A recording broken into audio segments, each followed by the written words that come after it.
This is our hero Ain, who had grown weary of everything and everyone around him, to the point where he decided to end his life after the humiliation, disgrace, and betrayal he had endured. He kept telling himself, I have achieved nothing in my life, and now everything is over. This life is not fair at all. But what exactly brought him to this state? Let us go back a little to uncover his story. The young boy Ain was working with one of the parties affiliated with a guild of adventurers. As you can see, they were fighting a giant rat deep inside the dungeons. It was a shabby little team consisting of a boy, a girl, and Ain himself. The boy's name was Zoid, the one slashing at the rat's neck with his sword. He was not very skilled, and he had not finished it off yet. That was when the girl, named Julene, stepped in and unleashed a fiery spell that engulfed the rat and burned it down. Thus, the two of them managed to defeat it together. Zoid then turned to Ain with mockery. Come on, it's your turn now. Do your usual job. Evaluate this rat and see what we can gain from it. Ain's role was to appraise the loot that monsters left behind after death. But Zoid didn't stop there and added, also check if there's anything useful in it. As Ain tried to carry his bags, he stumbled under their weight and fell. Zoid laughed at him and sneered, honestly, you're useless in this life. You can't even carry some bags. Even Julene ridiculed him, saying, calm down, Zoid. He's from the poor class. He doesn't deserve our sympathy. In fact, we could treat him even worse than this. And to think I once mistook you for an angel, Ain. Ain approached the rat's corpse to begin his work. In their world, when a child comes of age, he awakens abilities tied to the profession he is destined to take. Yet, with enough training, one's skills could grow further. Professions in this world were divided into clear categories. Rare class. A few individuals who possess extraordinary powers. Common class. Warriors and mages capable of battle. Poor class. Those like Ain, along with farmers and the elderly, who lack the strength to fight. Ain's father had died when he was young, so he had to rely on himself. The fastest path he saw was to become an adventurer and quickly earn money. But had he become rich? Not at all. When he appraised the rat's corpse, he found its rank to be very low, yet its teeth were of high value. He tried to pull them out but failed, so he called for his teammates. Zoid scoffed. Do you expect me to put my hand in that filth? Why else do you think we brought you along? Then he tossed him a rock, saying, do it yourself. Ain only looked at him silently. Zoid, enraged by his stare, kicked him in the face, knocking him down and yelling, what's with that look? Julene added mockingly, we were fighting while you stood there resting. Don't you have any shame? Ain stood up and apologized weakly, then opened the rat's mouth to pull out its teeth while the others laughed at him. He thought to himself, this world is not fair. All I can do is appraise monsters, but no one can live while being treated this way. Still, he extracted the teeth, carried them, and prepared to leave. Zoid smirked and said, the only reason you're with us is that I don't want to get close to these rotten corpses. Ain answered submissively, understood. He had no choice but to accept such treatment just to stay alive. As they moved forward, they stumbled upon the corpse of a hunting dog. They called Ain over to collect its materials. He looked at them and said, guys, something's wrong. This is very strange. This dog is ranked B. It shouldn't be here. But Zoid cut him off with scorn. Shut up and do your job. Him again, leaving Ain powerless to resist. They kept walking until they found yet another hunting dog's body. They thought fortune had smiled upon them and that they would grow rich. But Ain warned them, let's go back. This feels dangerous. Zoid mocked him. So now the cleaner wants to decide for us? If you want to leave, go on your own. In fact, if you return, you're expelled from the team. Let's see how you'll survive then. Ain realized he needed this job to support himself, and no other team would ever accept him. So he said, backing down, I was only joking, Zoid. I'll stay with you. Forget I ever said anything. Yet only a few steps later, they found 10 more hunting dog corpses lying ahead. The team rejoiced, thinking their poverty had finally ended and riches awaited them. But Ain raised his hand and warned, this is a serious mistake. He had barely spoken when he saw an entire pack of hunting dogs rushing toward them. Everyone froze in shock. Zoid shouted to Julene, even if we use all our strength, we won't take down a single one of them. We have to run now. There's no way we can fight them. Julene asked, how do we run? Zoid replied, very simple. Cast a spell on Ain to paralyze him, carry him, and leave him as bait for the dogs. Ain was stunned by what he heard while the others laughed. Julene, breathless, said, I'm not ready to die now. She cast the spell. Ain could not move, and the party fled, leaving their companion as bait. The dogs tore into his body, cutting his arms and legs, leaving no part whole. Yet the paralysis spell had nullified sensation, so he did not feel. With each bite, a stone lay beside him. He gripped a stone and struck the dogs that bit him, flung them the food from his packs, then rose and ran. This was his last chance to survive. He reached what he thought was the exit only to find his comrades had blocked the way, so there was no escape. He walked down a corridor, hoping to find a way out until he reached the end, where a deep pit sealed the passage. If he fell, he would die. If he returned to the dogs, he would die as well. He laughed hysterically at his condition. It was unbearable that he was born poor, and his trade was an appraiser. He did not know how to escape that vocation and live like others. Every team he had worked with had heaped insults upon him. His colleagues had left him to die and fled. Why all this? Because he could not fight. He only appraised loot. At the height of despair, he decided to jump into the pit and end his miserable life. A life filled with insults, humiliation, rats, and betrayal. But did the story end there? No. The story was only beginning. Ian tried to faint. Then he saw before him a girl who vanished suddenly, and a colossal tree sprang up before him, his body whole and untouched by a single wound. What was happening? A drop of water fell from the tree and touched him. It was a single drop from the world tree. He was stunned to learn that the world tree still existed. He had thought it had vanished long ago. This world tree is the only source of mana that people use in magic and combat, and it was said to have disappeared so that no one could find it no matter how they searched. Who would have believed that the very tree everyone sought had saved him? He placed his hand on its trunk and thanked it 1,000 times, then looked around and found no one. He sat to think what to do until a nearby door caught his eye. He told himself this door had not been on the dungeon map, so the guild must not have discovered this place before. Thinking of the dogs, he became tense. He gathered his courage, took up a stone, and moved on. He walked until he found the door and thought, surely this is the exit. Before he could rejoice, a sword descended and cut off his ear, then his fingers were severed.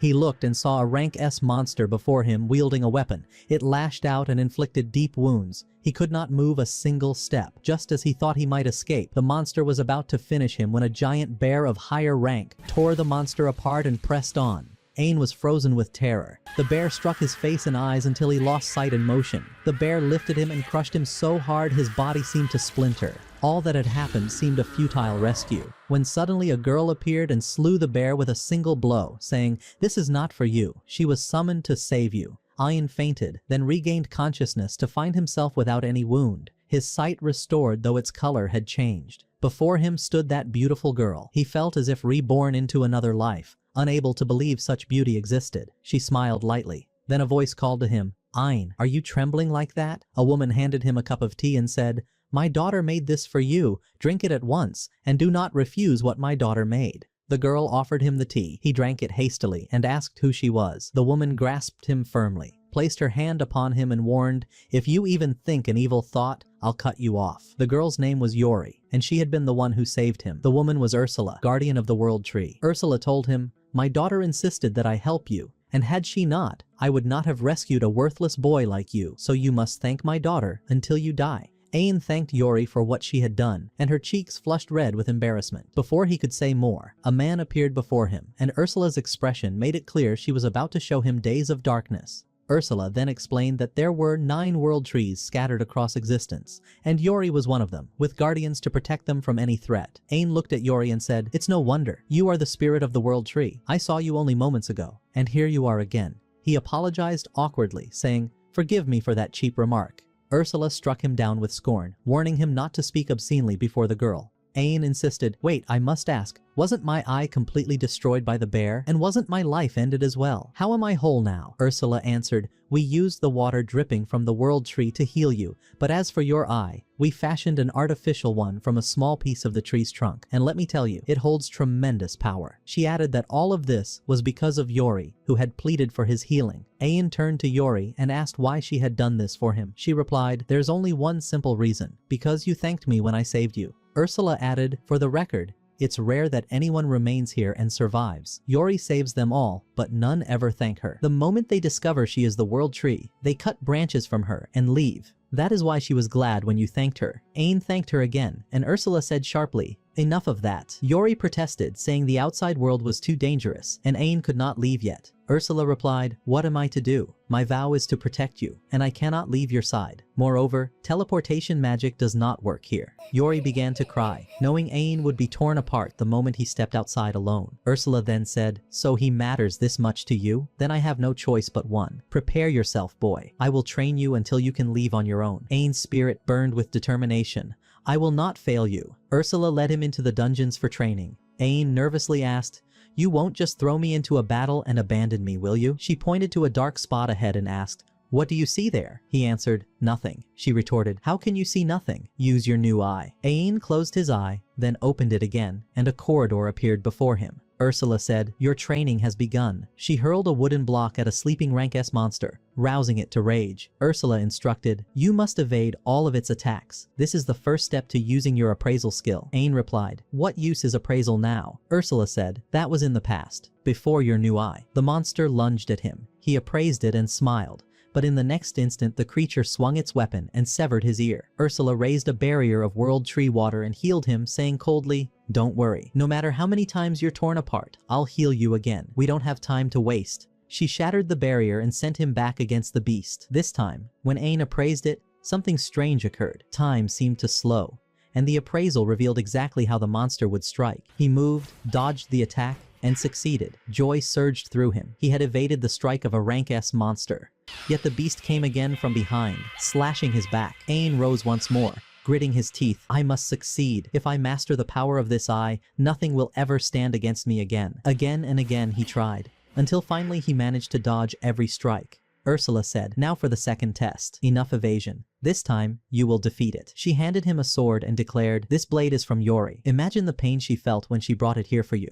If it breaks, I will break you." Ain gripped the sword as the monster charged. He appraised its movements, predicting the blow, but his strike missed. He tried again, but still no success. Just when it seemed hopeless, he invoked a new ability, appraising the monster's path itself. At last, he could see its every motion. As the beast attacked, Ain struck true, a single blow ending it. He exulted, thrilled with his triumph, but Ursula struck him and said, "Your path is still long. Defeat the rest of these monsters as well." From the shadows, more creatures emerged. Ain steeled himself, gathering his strength, and one by one he felled them all until the floor was littered with their bodies. For the first time, Ain stood tall, stronger than ever before. Julene said to him, "Come, let us go to the second lesson." But Ursula interrupted, saying, "There is something I want to teach you first. You will appraise these monsters and seize their abilities with your new eye." Ain, astonished, replied, "What kind of brilliance is this?" He tried the ability, and the moment he grasped it, he felt as though his head would burst. He began to run and found himself moving with unbelievable speed. He realized this was utter devastation. Not only could he appraise his foes, but he could also take their powers. At first, his body could not endure such velocity, but after many attempts, falling and rising again, he eventually adapted. He then appraised Ursula and acquired her ability, which was to unleash magical attacks instantly without chanting incantations. Yet his problem remained that his mana was nearly non-existent. Thus, under the training of Ursula and Yaoi, a mixture of harshness and tenderness, his energy gradually increased. At last Ursula declared, "That is enough for now. What do you say to a match of vengeance?" Ain answered with fiery spirit, "Let's begin." She took him back into the dungeons to face the death bear that had once torn him to pieces. Ain trembled with tension, and Ursula kicked him, shouting, "Why do you think I trained you? Go, finish him." A flood of memories returned. Every moment of weakness, every humiliation. Ain roared, "The old Ain is dead!" His spirit ignited. He charged at the bear, casting fire magic, but missed. He activated his speed, appraised the bear's movements, and unleashed wind magic. The bear grew enraged and counterattacked. Ain struck again with fire magic, and this time, he incinerated the beast entirely. He absorbed the abilities of the death bear, which had been rank S+.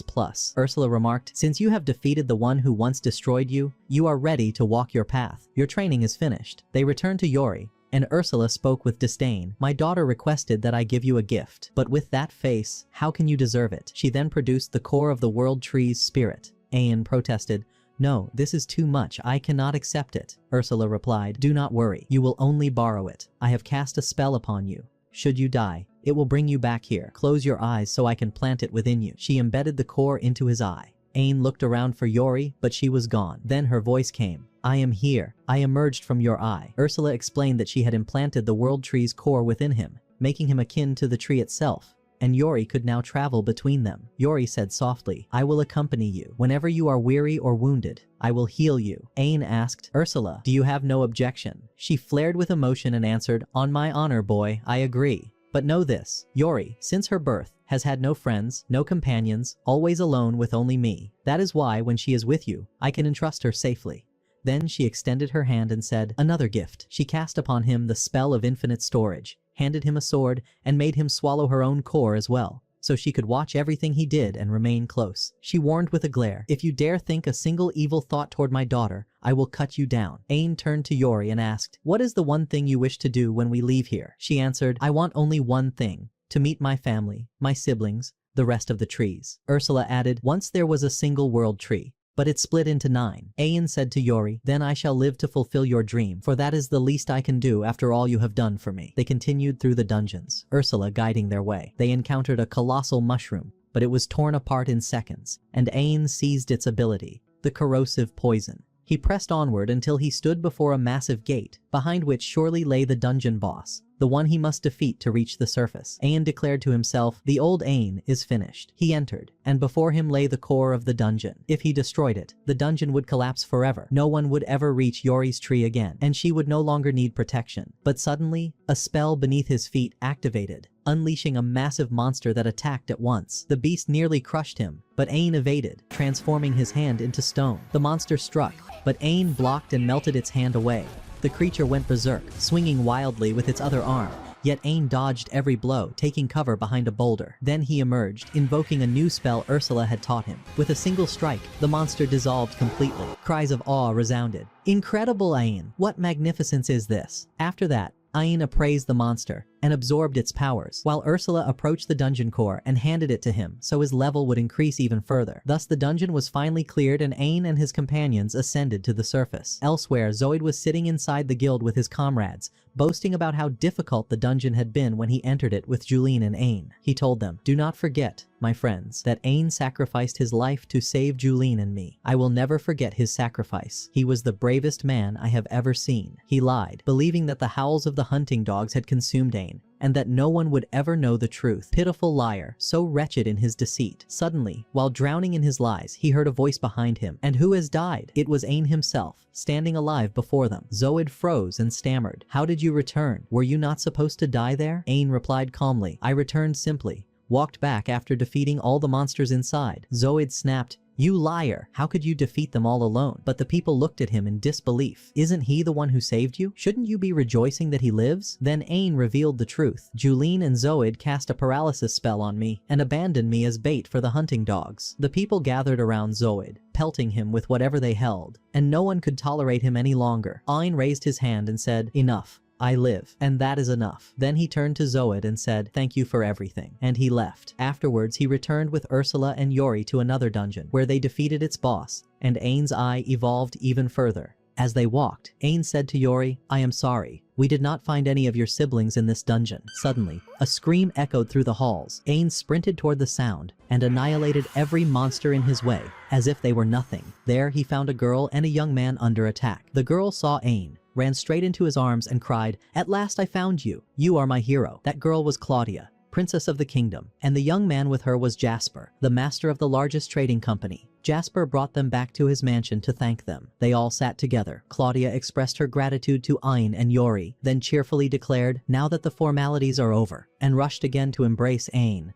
But Yori intervened sharply. "You cannot. He is my husband." Claudia smiled playfully and said, "Do not worry. I will be his second wife. The law permits 4, does it not?" Jasper then sat beside Ain and said jokingly, "Forgive me, but I too have a request. Will you marry me?" Ain almost hurled his cup at him but restrained himself with effort, replying, "No, that path is not mine. May God keep us far from sin." Jasper then led them into the cellar of his palace, into a chamber filled with jewels. "This is my passion," he said, "collecting and preserving gems. I was joking earlier about marriage, but I know your left eye contains the core of the world tree, and that is why I wish to remain close to you, to safeguard that eye." Ain looked at him suspiciously and asked, "I do not trust you. Tell me, what do you know about the locations of the other world trees?" Jasper replied, "I know a few, but every one of them lies in places of great danger." Ain said firmly, "Never mind the danger. Just tell me the locations, and I will handle the rest." Jasper then sent him to the first of those dungeons. Its exterior loomed ominously, like the entrance to a tomb. Ain said to Yori, "I hope after all this we find some of your kin within." Yori slipped once more inside his eye,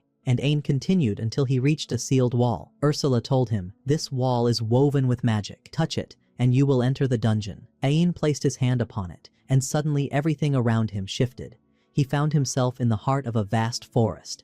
A young girl's voice called out to Yori, "Welcome back. It has been so long since we last met." It was Bina, Yori's younger sister, watching them through a magical crystal. Yori asked her where she was, and Bina answered, I await you at the far edge of the forest. Come quickly without delay, and bring our elder brother with you. Ain was astonished. Your sister came all this way for you. Then why not use teleportation and bring me to you? But Bina shook her head. I cannot. I want you both to walk through my forest. I have placed traps and monsters along the path to test you, so tread carefully. I cannot promise you will reach me alive. Ain turned to Yori and said, return to your place. This path will be dangerous. She obeyed, and then Ain spoke to Bina. Do not worry. Consider this dungeon already destroyed. Bina's eyes lit with joy as she said, then I will reveal your true self before Yori. Ain could not understand why she singled him out with such hostility. As he was about to step into a pit, Ursula warned him, and he avoided it just in time. Bina's shock was clear. From then on, he passed every trap and every carnivorous plant without falling once. Bina finally broke down, exclaiming, I exhausted myself creating all this, and you did not fall into even one of them. Then she added bitterly, but no matter, a monster will appear now. You would be wiser to surrender. Yet did she truly believe Ain would surrender? Never. After that, Ain found before him a monster half tree and half human, its appraisal releasing a smoke of hypnosis, yet it had no effect on Ain, for he was immune to such tricks. He drew his blade, advanced, and with a single strike, cut the monster in two. What astonishing power. He absorbed its skills, but suddenly unseen strikes lashed out at him. Ursula said, do not worry. I have appraised the monsters attacking you. He invoked gravity magic and hurled them all to the ground. Still, Bina clung to the hope that he might stumble into one of her traps, so she sent forth 2 more monsters, but Ain cleaved both in a single blow. Meanwhile, far from Ain within the dungeon, Zoid was drowning in misery, muttering to himself, all of this is because of that garbage collector. It is all his fault, he meant Ain. He then went to the guild, and as soon as he entered, silence fell. None could bear his presence. He saw Julene sitting with 2 others and called out, where have you been all this time? She snapped, do not come near me. Then she told the people that Zoid was the one who cast the spell on Ain, and abandoned him as bait. He tried to defend himself, insisting it was Julene who had done it, but Julene burst into tears saying, he threatened me to do it. I never wished to harm Ain. The crowd believed her, dragged Zoid outside and shouted, no one wants you in any team again. With despair pressing down, he said, there is only one way left. I will take on a great quest alone and restore my ruined name. He entered a dungeon, which by chance was the very same dungeon where Ain fought. By mistake, he placed his hand upon the wall and it pulled him into the forest inside. Terrified, he whispered to himself, I must continue. I must restore my name, and I will have my revenge on Ain. But the very first step he took hurled him into a trap of spikes, almost killing him, only for him to find himself ejected outside the dungeon, the traps designed to expel those on the brink of death. Yet he did not surrender. He re-entered, stumbling into nearly every trap that Bina had laid. At last, he reached a lake where a colossal crocodile awaited. At the sight of it, he nearly lost his wits. He drew his sword, but the beast lunged and hurled him down, ready to finish him. Just as he thought his end had come, Ain appeared in that very moment and split the crocodile in 2. Zoid, stunned, stammered, You here? Garbage collector, how did you gain such powers? But Ain ignored his taunts, healed him with Yori's abilities, and said calmly, Be well, my friend. I am in a hurry. Zoid tried to answer, but Ain cast a sleep spell on him and told Bina, remove him from here. Ain pressed forward until he reached a massive gate, believing it to conceal the dungeon boss. But when he entered, he was still within the forest. Nothing had changed. Suddenly the ground beneath him shook, and he was lifted into the air as a colossal turtle emerged from the earth. Without hesitation, Ain unleashed fire magic, raining down attack after attack, but to his shock, the turtle remained unharmed. Then it was her turn. She struck back, and Ain countered with his magic, believing he had bested her. But no, the flames in the strike never touched her at all, as if absorbed into the ground around her. Realizing the truth, Ain descended, letting the turtle step upon him, and yet he remained untouched. In that moment, the illusion was broken, and she revealed her true form. After all this, Bina softened and guided them along the path that led to Yori. As soon as Yori saw her sister, she ran to her and embraced her. Bina said, I wish to come with you. Yori did not object, nor did Ain. Then the small turtle descended and transformed into a girl. She was the guardian of Bina, named Kuromi. Ursula froze upon seeing her, for she had once been her teacher. She addressed her with utmost respect, her voice subdued, as none dared interrupt. Thereafter, Bina placed her core, along with Kuromi's, into Ain's magical eye so they could accompany him. Joy filled him as he saw Yori happy to reunite with her sister, and he vowed, I must help her meet the rest of her 6 siblings. At the same time, Zoid awoke outside the dungeon, bitter and crushed that Ain had saved him. He wept in fury. That man, who once was nothing but a garbage collector in our dungeons, has now surpassed me completely. The next day, Jasper brought Ain with him to the guild headquarters in the capital. Ain was reluctant, fearing the people's words about him, but Jasper assured him, as long as I am by your side, none will dare speak. And indeed, when they arrived, the people's eyes widened, for Jasper was a renowned wealthy man. Whispers spread, "Who is that standing with him?" The receptionist stepped forward to greet Jasper, and he said, "Today I am here to accompany this young man." She asked, "How may I help you?" Ain replied, "I have some items gathered from the dungeon. I wish to sell them." She said, "Certainly. May I see your guild card?" He handed it to her, and when she read the name and reached the appraisal rank, she gasped in shock. His rank was D, the very lowest, and his listed profession was nothing more than appraiser. Ain becomes the target of ridicule, and the girl tells him there is no resident who can defeat a single monster. Those around him soon begin to taunt him for his rank, saying, "Surely he used to work for Jasper. He summons the very monsters they once defeated." They collide among themselves and whisper, "He must have stolen them long ago. These things cannot be his people. Change your words." Another replies, "No, it's impossible for someone from the common class to possess such things." Aim grows sad and says, "That is why I did not want to come to the guild." At that moment, the guildmaster Megan enters, and everyone falls silent at once. Megan approaches Ain and says to him calmly, "Your eyes are beautiful. Take it easy. Slow down." The receptionist also witnessed the scene and confirmed that these things were real. Jasper tells them, "Everyone, I assure you, he is the one who defeated those monsters." Megan says to the receptionist, "We'll settle your account later. Since when do we judge people by their jobs?" At that moment, Aim finally smiles because he has found someone on his side. One of them replies, "I am glad to have found someone like you here." That man tightened his grip and said to him, "I love ambitious youth. It seems we shall meet again soon." Then she turns away and walks off. Jasper tells Ain, "Take out the rest of the items you have, the secret Damas things." Everyone there set upon the youth, so he burst out through the crowd and went home. At night, he sat with Cairo and asked her about the remaining sisters. She answered, "We know nothing of them, their whereabouts or anything. All we know is that 6 sisters remain, and I suspect there is a 7th sister." He asked her, "How so?" She replied, "As I told you, I suspect their eldest sister lives somewhere with her guardian, but we will only find that after we find the other sisters first, then search for her." He said to her, "The problem is I do not know other places where I might find these sisters." She told him, "You tire too quickly. You will not search again." He replied, "Impossible. Of course I will search. I owe Yuri my life twice, and I will help her find her sisters no matter what happens." The next morning, upon waking, Ain finds Megan at their house. She says to him, "I missed you. I came to visit you with ease." Jasper was sitting with her, and Megan told him she wanted a favor from him. Ain asked, "Why me? Are there not others in the guild?" Megan replied, "No one but you can accomplish this." "Do you know anything about Behemoth?" He asked. "What is that? A spell or something?" She explained, "Behemoth is one of the ancient dragons that the Demon King once commanded. It was brought into the human world. After the Demon King was sealed, the dragon hid and no one knew its location.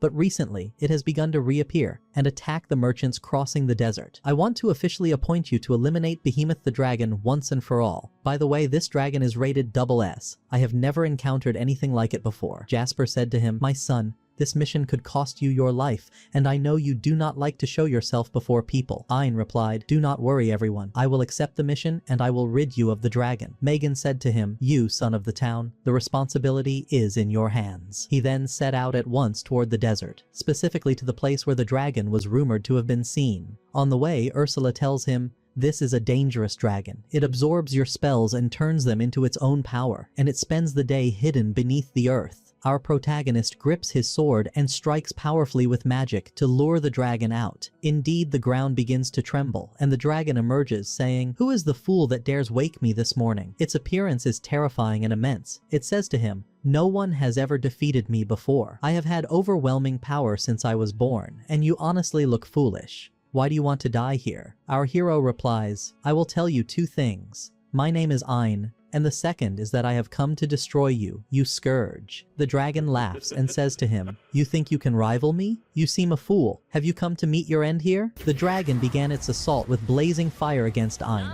yet our hero evaded every strike as if they were nothing. The beast stirred the sands of the desert, sending them rushing toward Ain, but Ain charged forward with his sword, and with a single strike, severed the dragon's arm. Shocked, the dragon cried, "Never before has anyone landed a single blow upon me in all my life." Ain replied, "Give me all you have. Your defense is weak to begin with." The dragon sank beneath the earth, leaving Ain astonished, wondering where it had gone. Suddenly it erupted from below, fixing its gaze upon him as though it were his end. But no, that was not the end. The dragon's body exploded, its remains scattering, devastation spreading across the land. An onlooker, awestruck, cried out, "Boy, how did you accomplish this?" Ain answered, "I did nothing. I unleashed all my magic while inside you. I knew your hide absorbed spells, but surely your inner body did not. At first I provoked you to lower your guard, and you reacted exactly as I expected." The dragon admitted, "You have achieved a feat no one before you has ever done," before vanishing from the place. Yaoi asked, "What is wrong with you? You are still victorious." Ain replied, "If this dragon had continued to assault humans and no one could ever stop it, what would have been my fate had I not met you?"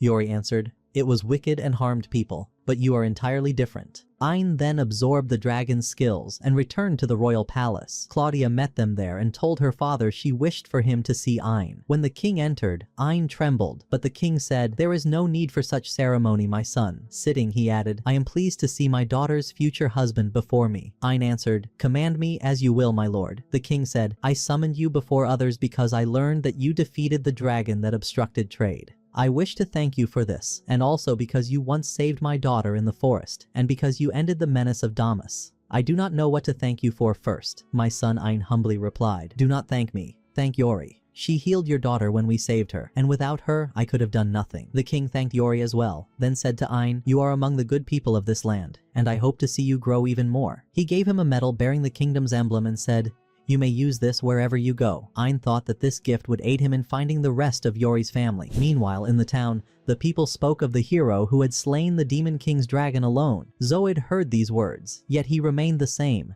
still treated with the contempt he deserved. He remembered how, not long ago, he was stronger than the weakling they now praised, how he had forced him to carry his gear and follow behind him, and how they once believed that weakling had died in Damas. But everything changed when suddenly he heard a voice before him. A girl stood there saying, "My name is Echidna. I wander like the spirits who walk with Ain." Confusion spread. It was not just Echidna, but the eldest sister of Yaoi. Zoid asked, "What is happening exactly? I want you to continue with us so I may know the rest of the tale." He then asked her, "And do you want something from me?" She replied, "Nothing. I sense that you hate that boy Ain, so I simply wish to help you. Nothing more, so you may have your revenge upon him." He asked, "How?" She smiled and said, "Very simple. Do you know of something called the Eye of Spirits?" He replied, "No. I have never heard of it." She told him, "It is like the one Ain bears. How else do you think his strength grew so quickly? Do you not desire an eye like his?" Zoid pleaded, "By all means, if you can do this, then do it. Give me such an eye, even if it looks hideous." She rejoiced and planted it into his skull,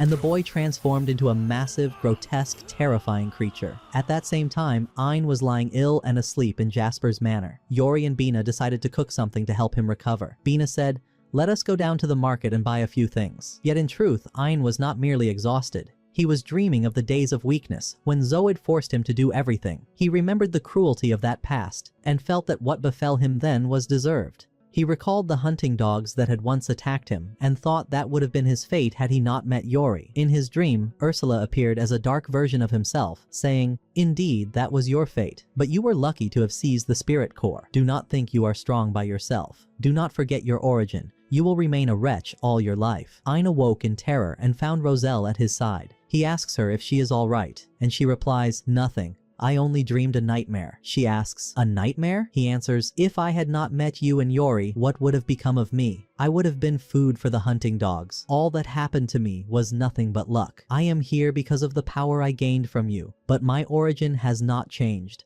I am still the same, a wretch." This weighs heavily on Ursula, but she cannot speak. We return now to Zoid, who dwelt in the land of corruption, destroying everything in his path. He sees Julin and goes to her. There was a man standing beside her, drawing his sword, and Zoid rushed to strike him down. Then he said to her, "What will you do now? No one will protect you from me." She pleaded, "I am sorry for all that has happened. I can tell the guild the truth without lies. Only please, let me live." Before she could finish, he had already ended her plea, and returned to wreak havoc in the city, continuing his destruction. Yaoi and Bina see the people fleeing. Yaoi rushes to the wounded to heal them. At that moment, a voice commands, "Enough playing. End Yaoi and Bina first." Zoid charges at Yaoi and is about to strike her, but Bina raises a barrier to block the blow and seizes Yaoi to escape. Zoid smashes the barrier and runs after them. Bina forms another barrier, but he breaks it instantly and hurls her aside.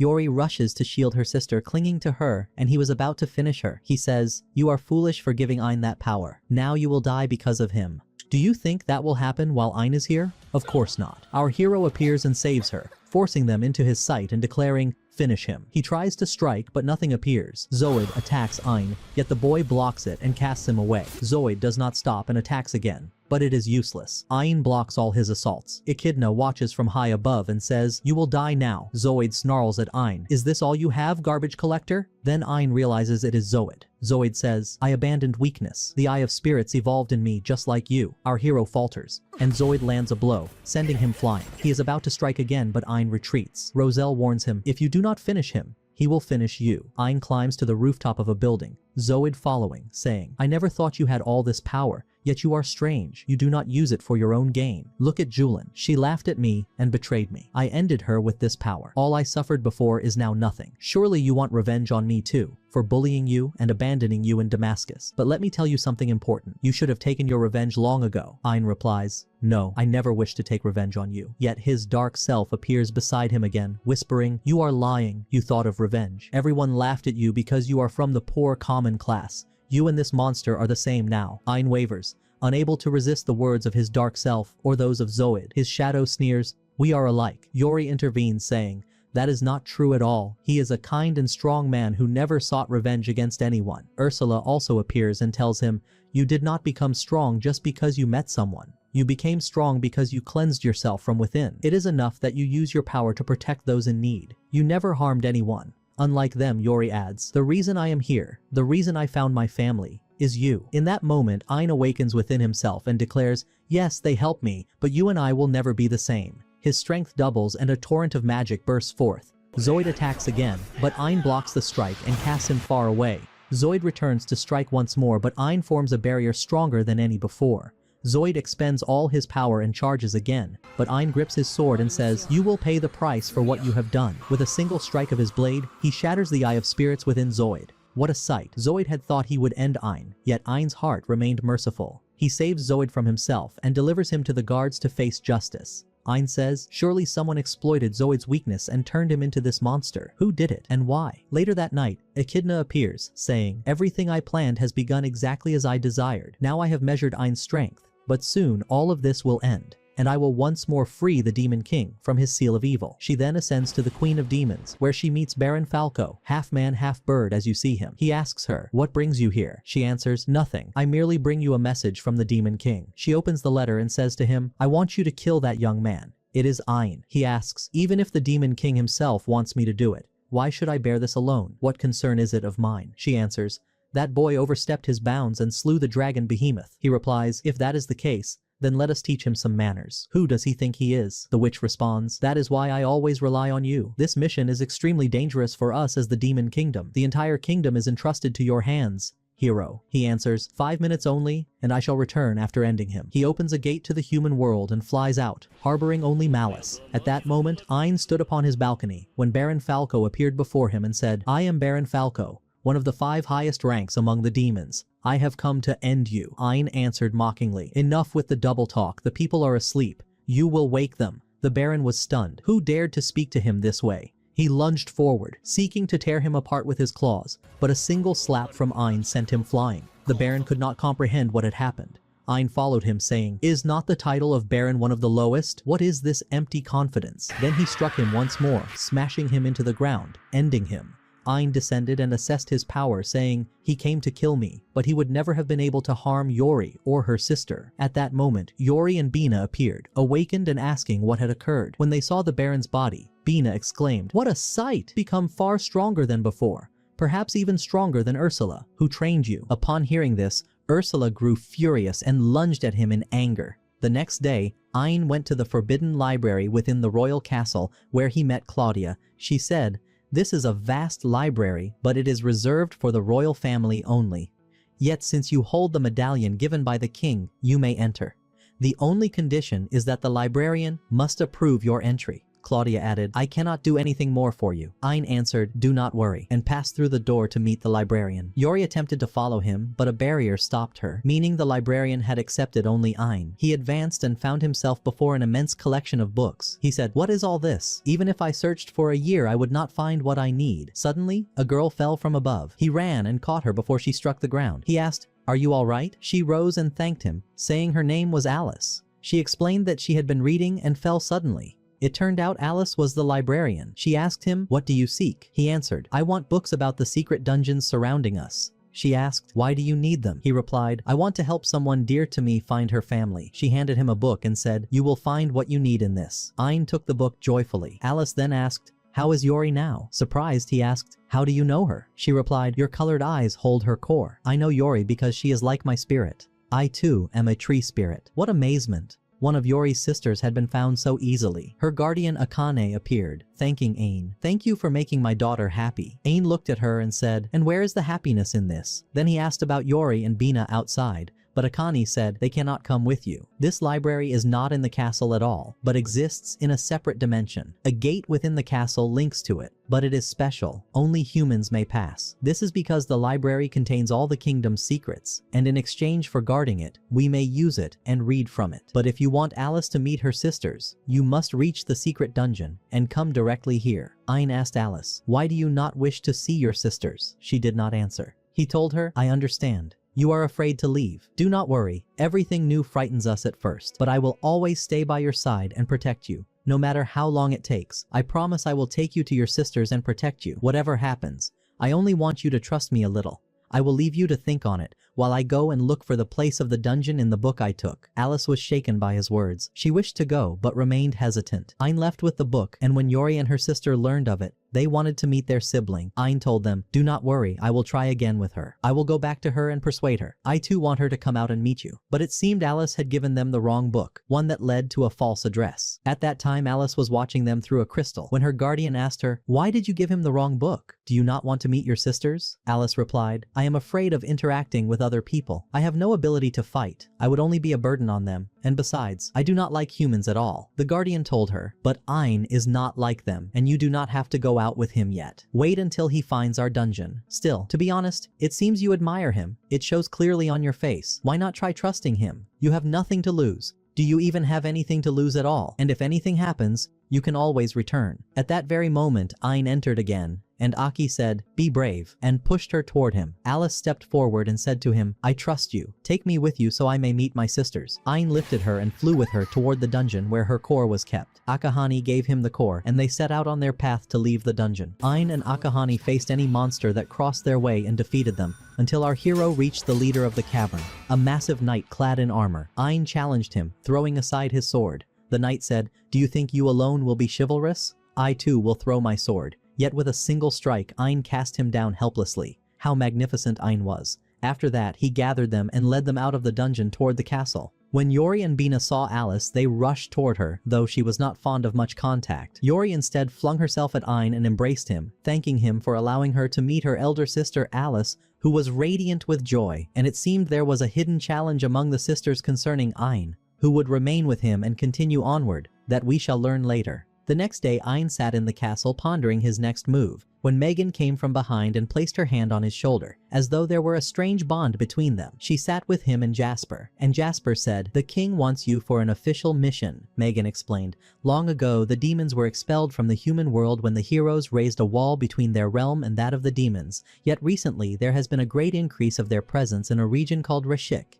And your mission, Ain, is to eliminate the demons who spread corruption there." Ain answered, "I truly wish to help you." But Ursula appeared beside him and said, "Our purpose lies in a completely different direction. We cannot go there, and why should we help strangers at all?" Ain replied, "I was a stranger to you and Yori when you helped me. I know the feeling of despair and fear that people feel when they face an enemy stronger than themselves. I lived that way all my life, and I am here now because you helped me once, so I wish to return the favor and help others as well." Then Yori and the rest of the group said, "We are with you." Ain turned to Jasper and Megan and said, "I accept the mission." Meanwhile, in Reshik itself, a large crowd of people were walking through the forest with a little girl among them. The girl said to her father, "I am hungry." He told her, "Just wait a little longer. We are on our way to a place where you will eat food far more delicious than this." The girl rejoiced and said, "A place like the paradise where my mother is?" He replied, "Exactly like that." They reached an abandoned place and the girl said, "This is the place." Her father answered, "Yes, this is it." Suddenly the earth trembled and everyone fell to the ground,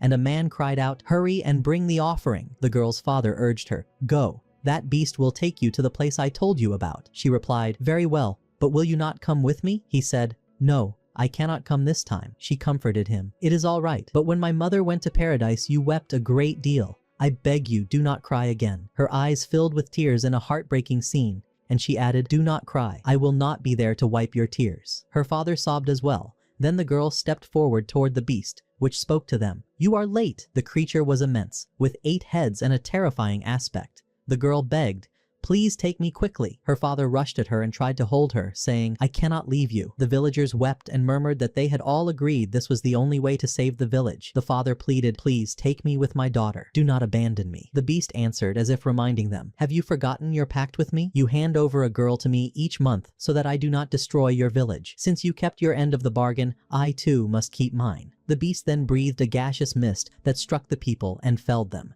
As the monster prepared to seize the girl, Ain arrived at that moment and erected a barrier that the beast could not breach, while Yaoi rushed to tend to the wounded. Ain shouted to the people, run, leave this beast to me. He drew his sword and with a single stroke severed the creature, its body scattering into pieces, and the crowd stood stunned by what had occurred, then praised Ain for his deed. Ain told them, I wish to see the ruler of this region. At his request, the villagers bowed their heads in shame, and one of them said, we are grateful for what you have done. We would have died without you. Yet we cannot assist you in that request, my son. The little girl ran to Ain, crying, I do not know how to thank you. Ain reassured her, do not worry, I came to protect that smile of yours. Go now, and we shall meet again. She walked away, and Ain resolved that he must indeed meet the regional governor. The next morning he went to the governor's palace. The governor himself received him, accompanied by a young man named Nigam, and the governor said, it is an honor to meet the slayer of dragons. They offered Ain a drink, and then the governor asked about demons that had recently appeared in his lands. Nigam scoffed, demons? Number. We border a forest that contains many monsters from time to time, but I have seen nothing of that sort. The governor asked, who sent you to reassure us? Are there truly demons? Ain answered, do not trouble yourselves. I will remain a while to check on the people. They are deeply worried. By the way, I defeated a creature called the Hydra that was abducting and devouring children. At those words, Nigam was so astonished that the cup fell from his hand and he exclaimed, you defeated whom? Our village has been under assault and the Hydra was its guardian. Ain shouted back, that Hydra was snatching and eating the small children. Nime replied in a cool, composed voice, if the price of the village's protection is a single sacrifice, then so it is. We had no choice. As for you, once you slew your foe, your role here was done. What are we to do now? We will remain and protect the village for life. Ain left in turmoil, asking himself whether what he had done was wrong. He had not known the whole story, and wondered whether sacrificing one child to save many could be justified. Yaoi stepped forward and told him, no, you did nothing wrong. The fault lies in his thinking. Elsewhere, Nime stood before a mirror and spoke to himself. The Hydra is defeated. We must find a replacement quickly. What shall we do? From the mirror emerged a figure resembling him who said calmly, be still. We can replace the Hydra easily, but first we must eliminate Ain. Nigam asked, why? The mirrored voice replied, do you think a human can defeat an SS-ranked dragon so easily? Impossible. Ain is not human. He is a demon. If you wish to protect your region, there is no choice but to rid yourselves of him. Nime hesitated and murmured, did I not tell you before not to do wrong? I am your companion, am I not? The mirror's voice prevailed. Understood, Shadow. Then we must get rid of Ain. After that, Shadow appeared, a demonic entity that had controlled Nigam his whole life and now sought to take full possession of his body. Ain walked toward the city wall and found it utterly ruined, cracked and broken for years, with no guards in sight. He saw a woman walking by, stopped her to introduce himself and asked, may I ask about this land? Who owns it? The woman dropped what she carried and fled. Ain approached another man sitting alone and said, please, answer a few questions and do not run. The man replied, you again? All the soldiers and guildmen who came before you did nothing. You are surely like them.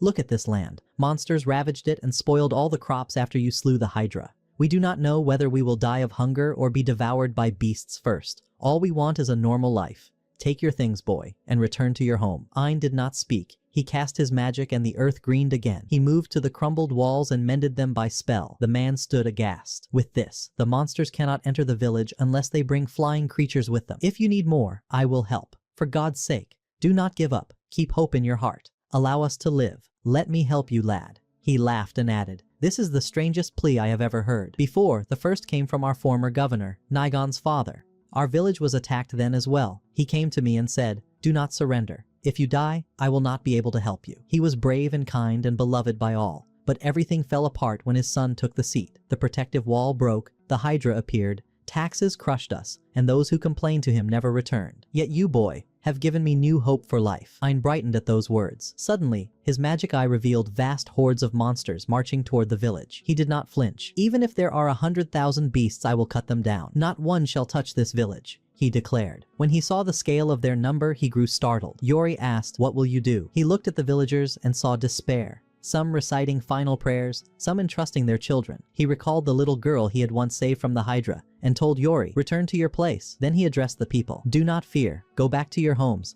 Leave this to me." He rose high and unleashed a spellful strike, only to find the enemy in the thousands. Winged beasts dived at him. He dodged their swarms, assessed their strength, and cut down the first wave. He triggered a gravity spell that erased a second cluster.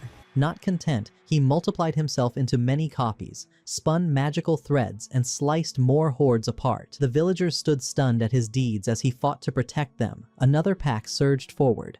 Ein channeled enchantment into his blade and rained a series of cleaving blows that tore them to pieces. Exhausted, he eventually collapsed to the ground. Yaoi hurried to tend him with healing magic. He rose again to see the little girl run into his arms, and the villagers overflowed with gratitude. "How long will he keep sacrificing himself for us?" one asked. "He barely knows our faces. We only complain of our fate and do nothing." Moved by his words, the people resolved to stand and fight by his side. "We will not let Nigon rule us again," they vowed. At that moment, Nigon himself appeared and demanded, "And what are you saying about me?" A villager answered plainly, "We no longer want you as our ruler." Nigon retorted, "Have you not seen that Ein deceives you? Do you not see that he is a demon? No ordinary man could do such feats." "Still, I will protect my village as I always have," the crowd shouted back. "Even if he is a demon, we prefer him to you. We do not want a ruler who sacrifices us. We want someone who fights for us as your father did." Hearing this, Nigon fell to the ground,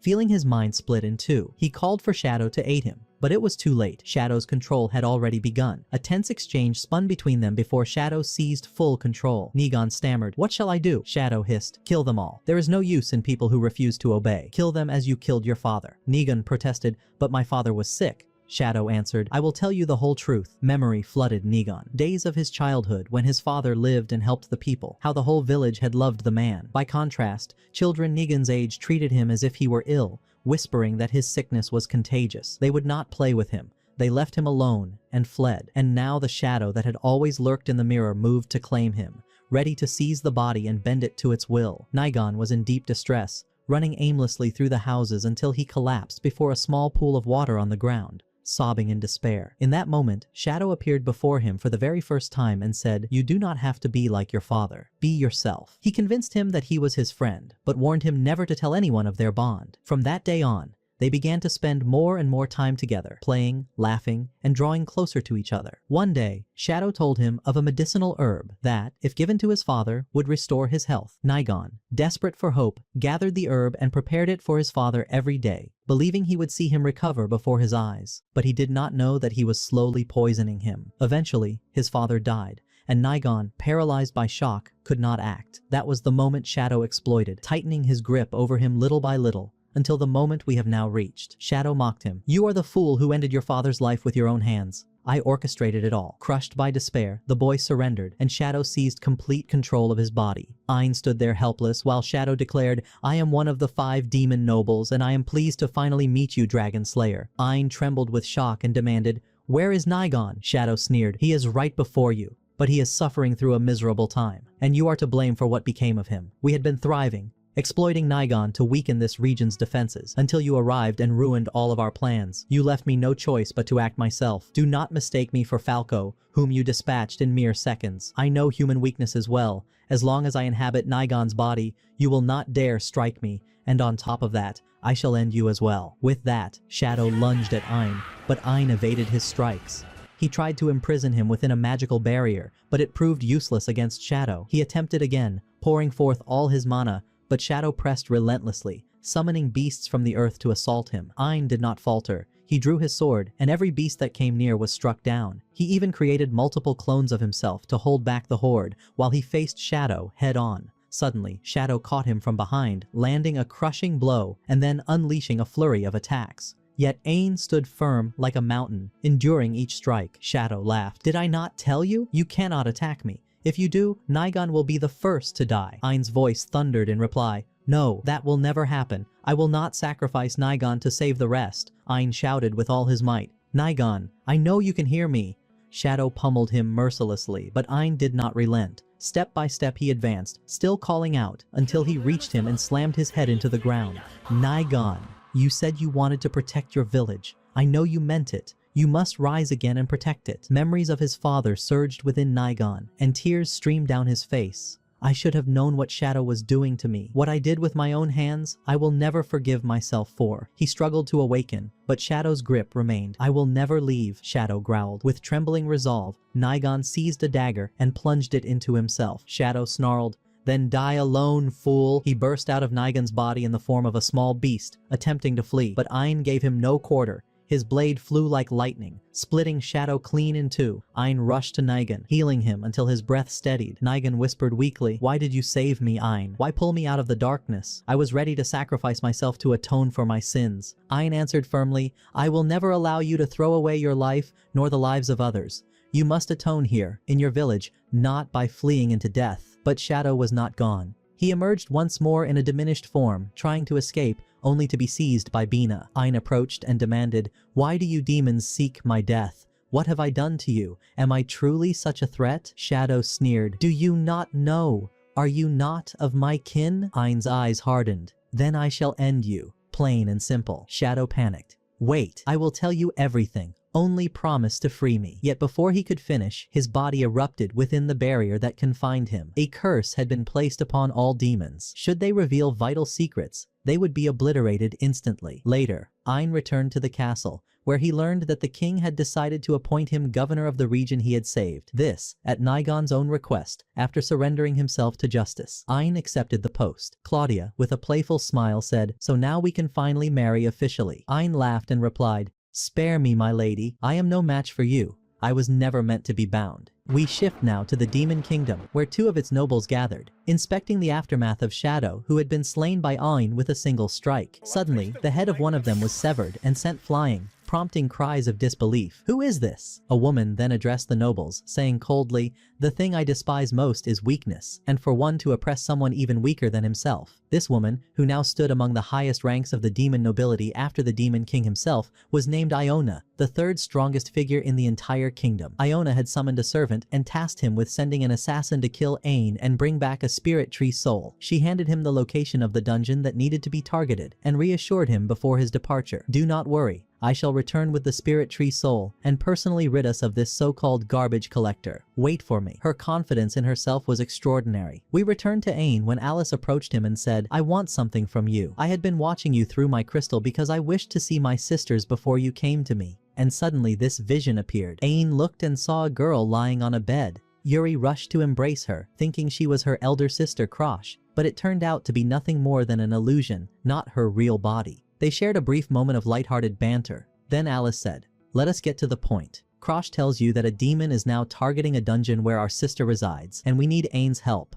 Until now we've held the situation under control, but the enemy is far too powerful." Ain replied, "Then let us go immediately to your dungeon." But Alice corrected him, "No, it is not my dungeon being targeted. It is the dungeon of our youngest sister, Mi. You will find me there, for Mi's guardian died long ago, and I have taken it upon myself to protect her until this day." Alice pressed further. "Can you not face her alone?" Krosh retorted. "If I could, I would not have come here, would I?" Ain then said firmly, "I will take the group and come to you at once." Alice confirmed that she knew the way to the dungeon and mapped out the route for him. Ain dashed toward the dungeon, when suddenly Rosla warned him, "Stop immediately. Something lies ahead." He looked, and saw dense swarms of bees clustering around a girl. That girl then revealed herself to be a demon noble, and declared, "My name is Hornet, and I control these insects." She commanded the swarm to attack Ain, yet he stood motionless. In the blink of an eye, he vanished and reappeared behind her, driving his sword into her back, taunting, "Did you think you had died already?" From her body emerged even greater swarms of insects, and Hornet cried, "My ability is to move freely among them all. Tell me, which one of me will you strike down?" Ain answered with unshaken confidence, "It does not matter which. I will eliminate all of them." He unleashed his magic, obliterating every false copy until only the real Hornet remained. Stunned and disbelieving,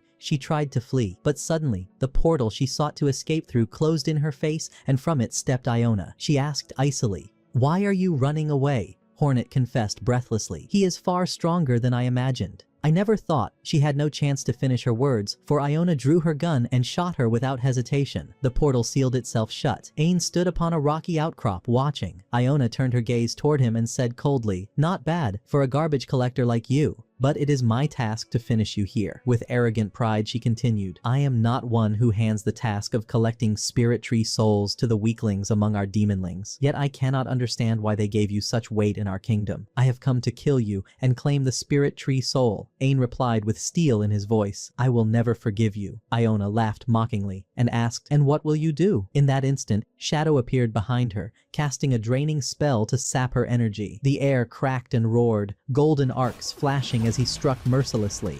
He pummeled her left and right without a shred of mercy, finally slamming her body into the ground. It was the end of Hornet. Her body lay twisted and lifeless, while Iona merely watched the scene unfold with chilling indifference. After all that, Iona smirked coldly and said, "It has been a long time since I felt this excited. This might actually be fun." She drew 2 pistols and unleashed a hail of bullets at Ain, but with a single swing of his sword, he deflected them all. As she tried to maneuver and escape, Ain suddenly appeared behind her and sliced off her head. Shocked, Iona stammered, How did this happen?" Ain stepped closer and replied, "Do you know why I defeated you? With every strike I landed, I infused it with drain magic. Now your energy is weaker than the weakest beast in the forest." Iona screamed, "Impossible! I am of the elite. From the moment of my birth, I have been among the highest ranks. I will never allow someone like you to do this to me." She opened a portal and retreated to her realm, vowing, "Next time, I will end you." But Ain paid it no mind, for his focus was on reaching me and Krosh. Alice guided him to the place, and upon arrival, he saw a white barrier surrounding the dungeon. While he pondered how to enter, the barrier opened and Krosh's voice rang from within. "I have been waiting for you for a long time." Ain and his companions entered and found Krosh, their elder sister. They rushed to her and embraced her warmly. Ain asked about me, and Krosh answered, "She is sleeping over there." Ain approached and saw a small, innocent girl sleeping peacefully. He tried not to wake her, but she stirred and let out a loud scream. It was clear Ain had never dealt with children before. He was clueless on how to calm her. Yuri hurried over, embraced her, and the child quieted down, greeting the rest of her sisters. Ain tried to lighten the mood with her, and slowly she began to smile. Afterwards, Krosh handed over her spirit core, and Mi did the same. Ain rejoiced, for he had now united Yuri with 4 of her sisters. Rusla said, "Only 4 remain, and I know you can do it." Ain replied with a smile, "All my life I felt worthless, plagued by dark thoughts. But ever since I met Yuri and her sisters, I want nothing more than to protect them and see them happy. That is why I have begun to love myself again." Rusla kicked him playfully and said, "Enough nonsense, focus on your duty." She added the 2 cores to his eye, and joy filled everyone's hearts. Meanwhile, in the Demon Kingdom, Echidna held a council with the elite nobles. She declared, "That boy, Ain, has become a great threat to us and to our plan of resurrecting the Demon King. We must unite to destroy him, but will they succeed? That remains to be seen." As for Ain, he returned to Nagon's castle, now the official ruler of the region. There he lived with the ever-growing family. He announced, "Today, we begin cleansing this place." After much discussion, they all agreed and started cleaning the castle. Once finished, they dressed in new clothes for a grand celebration. Yuri brought Ain to the hall, where they had prepared a special suit for him. The atmosphere was joyous. They danced, they feasted. Later, Yuri led Ain outside and thanked him, saying, "You are the one who reunited me with my sisters. I don't know how to repay you." Ain smiled and replied, "Think nothing of it. I'm only returning the kindness you showed me. There is still much to do, and we will find your remaining sisters, no matter how long it takes." Happiness overwhelmed Yuri as she looked at him with sparkling eyes. And so ends the first part of our tale. If you wish to know what Echidna will do with the Demon Legion and what fate awaits Ain after all these events, stay tuned for part 2. Until we meet again, farewell.